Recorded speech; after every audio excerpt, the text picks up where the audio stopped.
So most of this is going to be review. We're just going to add one kind of new thing to this. But we're specifically talking about how ionic bonds form and how they form. So we've already talked about this a little bit. We're going to talk about it in a little more detail. But the anions and the cations are held together by opposite charges. So you've got a plus and a minus. But we knew that, right?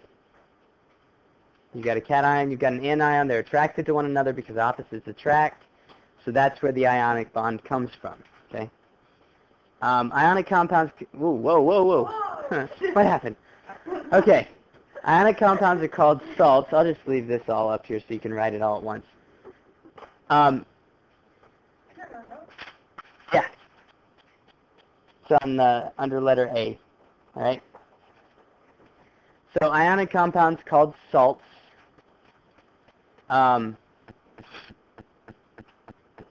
So when I say salt in this class, I'm not necessarily talking about sodium chloride table salt. I'm just talking about an ionic compound in general.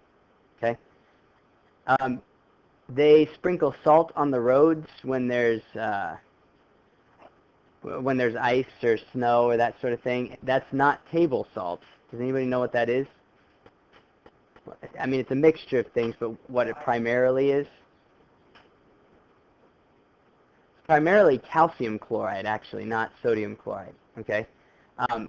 But they still call it salt because that's just the name for any ionic compound. Calcium chloride, I believe, would still taste salty. Yeah. No? No. But sodium chloride, I think, is the tastiest of the salts, which is why we usually use that for table salt. Huh? I'm not sure what sea salt is made. That might still be sodium chloride, maybe just in a different form. I don't know. Okay, simplest ratio of elements in an ionic compound is called a formula unit. And I know we talked about this once before, didn't we? Formula unit? Okay. Well, one thing to know about the formula unit, just make sure you never abbreviate that. Okay? You'll get yourself into trouble. Okay, you remember that? Yeah. So the formula unit, just don't abbreviate it, right? Well, think about it for a second. How would you abbreviate that, right? Okay, anyway. Okay, so the formula unit is formed through the transfer of electrons. Basically, the formula unit is just the simplest whole number ratio. It's kind of another way of saying an empirical formula, okay? And then electrons are transferred to achieve noble gas configuration. We know that, though. Everything on the periodic table wants to be like the noble gases, right? Have those 8 valence electrons. So that's why they either gain or lose electrons, okay? So all of that should be review. Are we okay there? Yeah? Okay. Ionic compounds always involve a metal. Why does it keep doing that? A metal or a polyatomic ion, okay, combining with a non-metal or, again, a polyatomic ion, all right? You could actually have 2 polyatomic ions combining with each other, as you may have noticed from the quiz we just took, right? So metal and a non-metal or, polyatomic ions, that's going to tell you that it's an ionic compound. Why? Okay, I want to show this step by step. I'm not sure if it's going to let me do this. All right, so with ionic bonding, here's what I want to show you, okay? It's kind of like a Lewis dot diagram of what's happening. Yeah, so you've got a space there underneath B, ionic bonding. Go ahead and draw your Lewis structures for sodium and chlorine. Why does sodium have 1 dot? It has 1 valence electron, right? Those dots represent valence electrons. And then chlorine has 7 dots around it, okay, 7 valence electrons.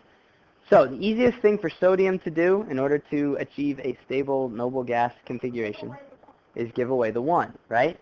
Now, it's kind of convenient because the chlorine's right here, right? So what happens here is that sodium loses its electron. Stop. Okay. So sodium loses its electron from the outer level. The chlorine will take it, right? Now, what happens as soon as the chlorine takes the electron from sodium? What happens to sodium if it gives away an electron? It becomes... Well, yeah, okay, so it's happy, it's stable, right? Because now sodium looks kind of like neon. far as its electron configuration, but now it has a charge as well, right? Because it gave away an electron. If you lose something that's negatively charged, what happens? You become positive, right? Okay, so the sodium is now going to be a 1 plus charge. The chlorine gained an electron, so now the chlorine is going to be 1 minus, okay? So now we've got a plus and a minus there, okay? I don't know why that keeps happening, okay? Sodium's a 1 plus, chlorine's a 1 minus. They're right next to each other, right? Because now one has a positive charge, the other one has a negative charge. They're attracted to each other, and that's how the ionic bond forms. Yeah, you could keep the dots and then put a minus. You guys remember doing that? We did do that when we were drawing our Lewis dot structures. You put brackets. Technically what I told you to do is put brackets around it and then put the minus on the outside. Yeah. Okay? Does that make sense?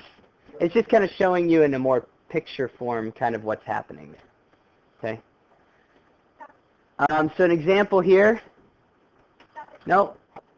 Yeah, I know. You tried to warn me. But then nothing happened for a second, so I thought maybe we were okay. So calcium and phosphorus, and we combine those.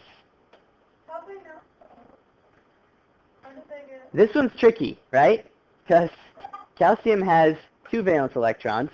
Phosphorus has 5. So calcium probably wants to give away 2. Easiest thing for calcium to do, right? So phosphorus is in group 15, right? Everybody see that? So in group 15, it has 5 valence electrons, right? So phosphorus wants 3 more. So calcium says, hey, I've got 2 electrons. Phosphorus is like, that doesn't do me any good, but okay, give them to me anyway, right? So it takes the 2 electrons from the phosphorus. Ooh, no. Okay. No, stop. Okay. So the calcium gives 2 electrons away to the phosphorus, right? Okay? Now the calcium's happy. Calcium got rid of its 2 valence electrons. Now calcium has 18 electrons like argon. Okay? So now it's like a noble gas. All right? Now we're not showing any dots here because the 2 valence electron dots went away. But really, technically, this now has 8 valence electrons, right? Yeah. Okay? So that's why it's happy. The phosphorus is not happy, however, because it only has 7 valence electrons. Well, the phosphorus technically at this point would be a 2 minus, right? Because it just gained 2 electrons. It needs one more. It needs to be a 3 minus, really, in order to be happy. It needs to get 3 electrons, okay? So what happens is, these things never react just one atom to one atom. Okay, there's always millions, billions, trillions, quadrillions of atoms in any of these things when they're reacting. Okay, so there's another calcium there. It's okay. So another calcium comes along and it says, hey, I've got an electron, gives it to the phosphorus. Huh? Yeah, so now this would be just calcium 1 plus, but that's not good for the calcium, right? Because the calcium wants to give away both its electrons. Well, now what? This is one of those cereal milk situations. You guys ever gotten yourself into one of those before? Yeah. Oh, man, I just put too much milk in my cereal. Now I got to put in more cereal. Oh, I just put too much cereal in. Now I got to put in more milk. And you just keep going back and forth until, the bowl's spilled everywhere. Actually, probably you don't go that far. Okay, so the calcium is basically giving away one of its valence electrons to this phosphorus. Now the phosphorus is happy. Okay, so the phosphorus, in order to get 3 valence electrons, had to take 2 from one calcium and 1 from another. All right?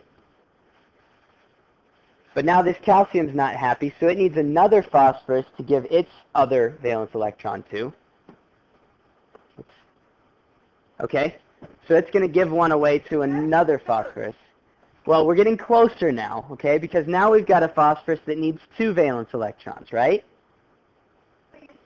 We can take care of that if we have 1 more calcium here, right? Okay, so then that last calcium will give its 2 valence electrons away to the phosphorus, and now we're good. Now notice, well there is, you just crisscross your charges, okay?